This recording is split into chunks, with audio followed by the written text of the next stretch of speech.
আপনি সামান্য কিছু সম্পদের মালিক হইলে এখান থেকে জাকাত দিতে হবে, শরীয়ত কিন্তু এটা বলে নাই। একটা স্ট্যান্ডার্ড আছে, এই মানে গেলে দিবেন। সেটা কত? সেটা গোল্ড আর সিলভার দিয়ে রাসূল সাল্লাল্লাহু আলাইহি ওয়াসাল্লাম দিয়েছেন। তো এখন আপনি কোনটা ধরে দিবেন? কেউ বলে গোল্ড দিব, কেউ বলে রূপা দিব। এখন আমি কি বলি? আমি আপনাদেরকে সাজেস্ট করবো আপনারা রূপারটা ধরবেন। অল্প আসুক না, ধরেন আপনার 1000 টাকা জাকাত আসছে, তা আপনি যদি 1000 টাকা জাকাত দেন, এটা আপনার হৃদয়ে একটা প্রশান্তির কারণ হবে না যে আমি সম্মানিত জাকাত দাতা, আলহামদুলিল্লাহ। এবং এত বড় একটা ফরজ ইবাদতের লিস্টে যে আপনি ঢুকতে পারছেন, এটাও তো কম কিসে, কি বলেন? জাকাত ফরজ হওয়ার শর্ত আছে, এই শর্তগুলো আমরা শুনব। 5টা শর্ত। প্রাইমারি শর্ত হচ্ছে নেসাব পরিমাণ সম্পদের মালিক হওয়া, আর এটা হাওলানিল হাওল, 1 বছর থাকা। এগুলো হচ্ছে প্রাইমারি শর্ত। আরো 3টা সেকেন্ডারি শর্ত হচ্ছে আল মিলকিয়া, পূর্ণ ওনারশিপ থাকা, আর জিয়াদা, এটা আপনার অতিরিক্ত টাকা এটা হওয়া, আর হচ্ছে আদামুদ্দুয়ুন, ঋণ না থাকা। এই 5টা শর্ত আমি ব্যাখ্যা করলে আপনি বুঝবেন। 1 নম্বর হচ্ছে নিসাব পরিমাণ সম্পদের মালিক হওয়া। আপনি সামান্য কিছু সম্পদের মালিক হইলে এখান থেকে জাকাত দিতে হবে, শরীয়ত কিন্তু এটা বলে নাই। সুবহানাল্লাহ। আপনি জাকাতের নিয়ম শুনলে দেখবেন যে ইসলাম কতটা ব্যালেন্সড। একটা থ্রেশহোল্ড আছে, একটা স্ট্যান্ডার্ড আছে, এই মানে গেলে দিবেন। সেটা কত? সেটা গোল্ড আর সিলভার দিয়ে রাসূল সাল্লাল্লাহু আলাইহি ওয়াসাল্লাম দিয়েছেন। কারণ তখন গোল্ড আর সিলভারের কয়েন ছিল, মুদ্রা ছিল। আগে কিন্তু সোনা আর রূপা দিয়েই মুদ্রা বানানো হতো, পরে এটা পেপার মানি শুরু হয়েছে, কাগজের টাকা। তো একটা হচ্ছে দিনার আর একটা দিরহাম। তো রাসূল সাল্লাল্লাহু আলাইহি ওয়াসাল্লাম যে থ্রেশহোল্ড বেঁধে দিয়েছেন সেটা হচ্ছে 7.5 তোলা স্বর্ণ বা 52.5 তোলা রূপা। আই রিপিট, এটা সবাই জানেন আশা করি, যে 7.5 তোলা স্বর্ণ আর 52.5 তোলা রূপা। আধুনিক সময়ে গ্রাম দিয়ে দোকানদাররা হিসাব করে, তো গ্রাম দিয়ে যদি আপনি বুঝেন তাহলে 85 গ্রাম স্বর্ণ অথবা 595 গ্রাম রূপা, এটা হচ্ছে থ্রেশহোল্ড নিসাব, অথবা এর সমপরিমাণ অর্থ, ক্যাশ টাকা যদি আপনার কাছে থাকে, তাহলে আপনি নিসাবের মালিক হয়েছেন। যেদিন আপনি এই নিসাবের মালিক হবেন, ওই দিনটা আপনি ডায়েরিতে টুকে রাখবেন। কারণ এটা যদি 1 বছর আপনার কাছে এরকম থাকে, 1 বছর পরে যে আপনি জাকাত দিবেন, কিভাবে দিবেন আমি সামনে বলবো। তো এই নেসাব নিয়ে একটা প্রবলেম আছে। প্রবলেমটা হচ্ছে 7.5 তোলা স্বর্ণ আর 52.5 তোলা রূপার দাম কিন্তু এক না। 52.5 তোলা রূপার দাম খুব কম, আর 7.5 তোলা স্বর্ণের দাম অনেক বেশি। এটা হইল একটাই কম আর একটা বেশি।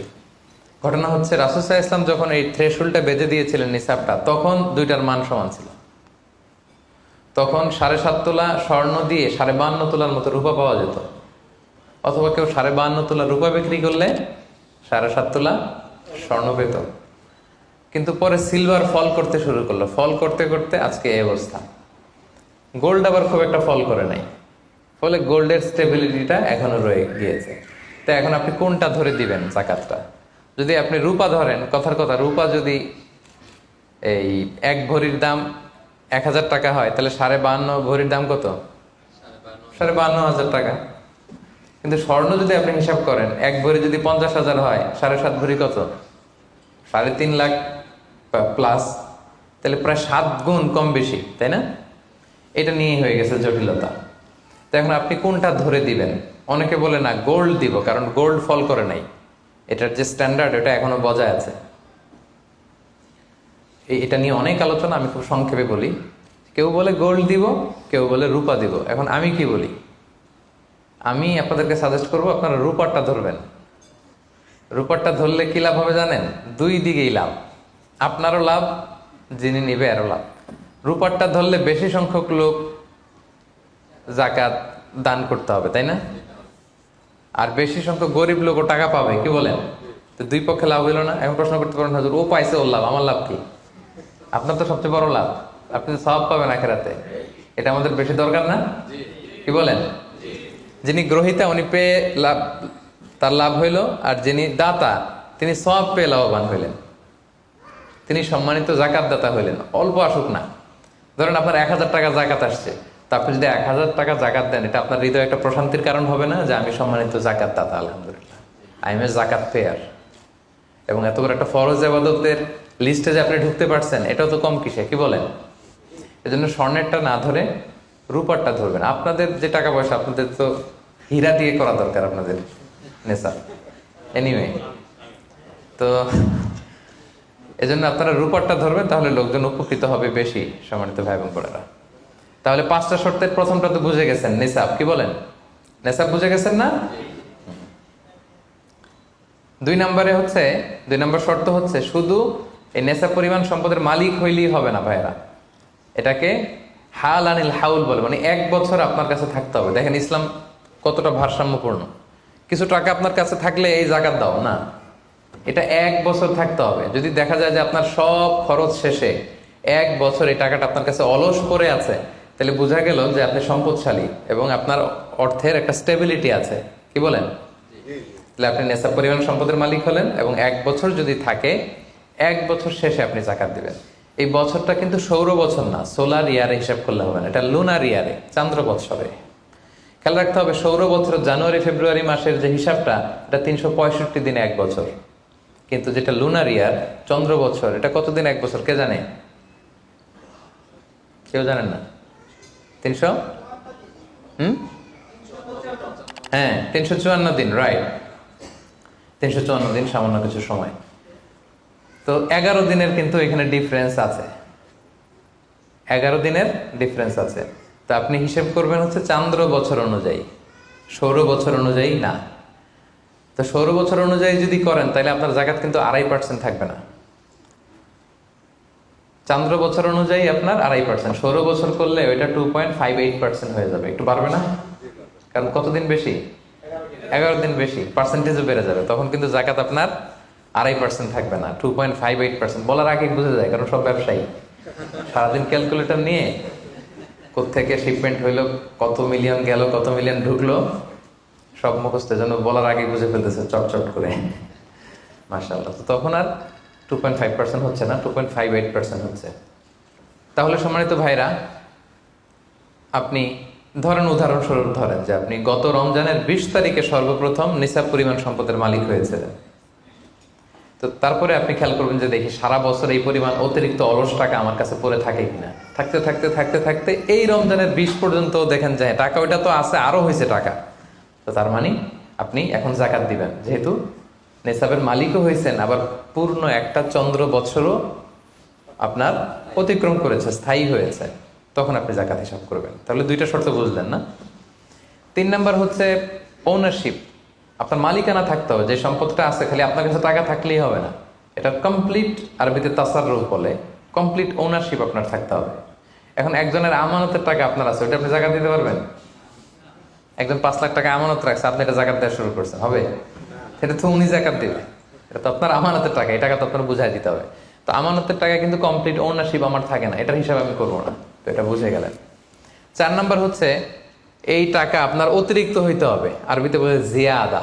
দেখেন ইসলাম কত সুন্দর। ইসলাম বলে আপনার নিজের পার্সোনাল এক্সপেন্সিস, আপনার লিভিং কস্ট, আপনার সব ধরনের অ্যাকোমোডেশন, আপনার ট্রান্সপোর্টেশন এক্সপেন্সিস, আপনার মেডিকেল এক্সপেন্সিস, আপনার বাচ্চার স্কুলিং, আপনার ইয়ারলি ট্রিপ যদি থাকে, এন্টারটেনমেন্ট, ধরেন বছরে আপনি একবার ফ্যামিলি আউটিং করেন, এই খরচটা, যত খরচ আপনার হতে পারে, এই সব খরচ শেষেও কিছু টাকা আপনার থেকে যায়, ইসলাম বলে ওইটার উপরে জাকাত দিবে। সুবহানাল্লাহ।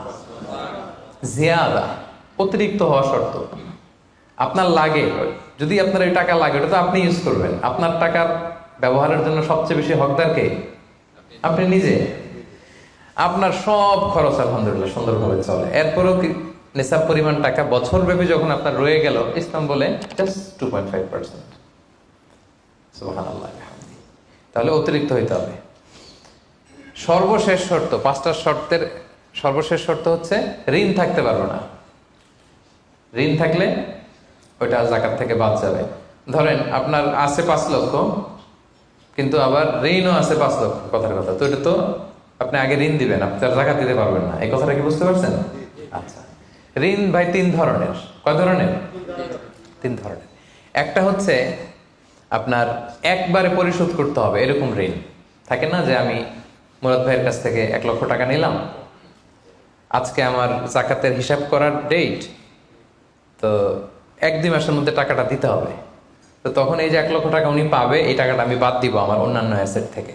বাদ দিয়ে যদি দেখি যে না, তারপরেও জাকাত হয় দিব, আর না হলে দিব না, কারণ এটা একবারে দিতে হবে। ওনার বলছে যে 1 লক্ষ আমি একবারে দিয়ে দিব আপনাকে 1 মাস পরে, এইভাবে ঋণটা নিয়েছিলাম। তাহলে কিছু কিছু ঋণ আছে একবারে পরিশোধযোগ্য, ওকে, এটা জাকাতের ক্যালকুলেশন থেকে বাদ যাবে। কিভাবে বাদ যাবে আমি ক্যালকুলেশন করে দেখাবো।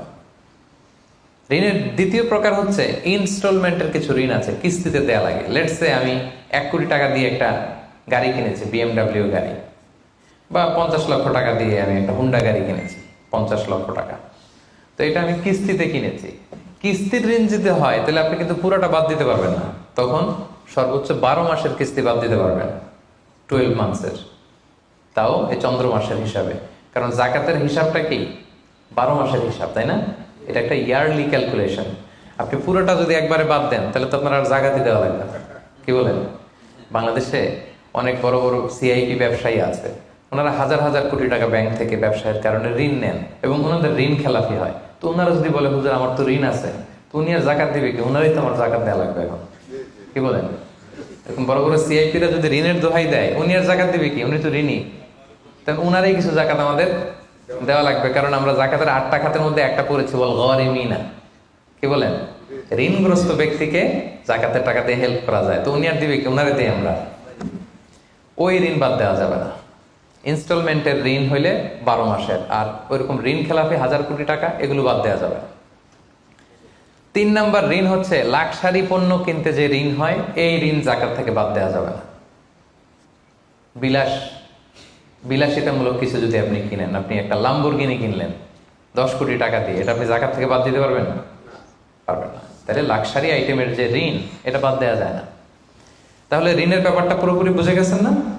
এই 5টা শর্ত যদি থাকে আপনার মধ্যে পাওয়া যায়, অর্থাৎ আল্লাহ তাআলা আপনাকে একটা নিসাব পরিমাণ সম্পদের মালিক বানিয়েছেন, এটা আল্লাহ তাআলা পুরো 1 বছর আপনার এই পরিমাণ টাকা আপনার মধ্যে স্টেবল ছিল এবং এটার পূর্ণ ওনারশিপ আপনার আছে, এবং এটা আপনার সব খরচের অতিরিক্ত, এবং সবশেষে এটা আপনার ঋণের বাইরে।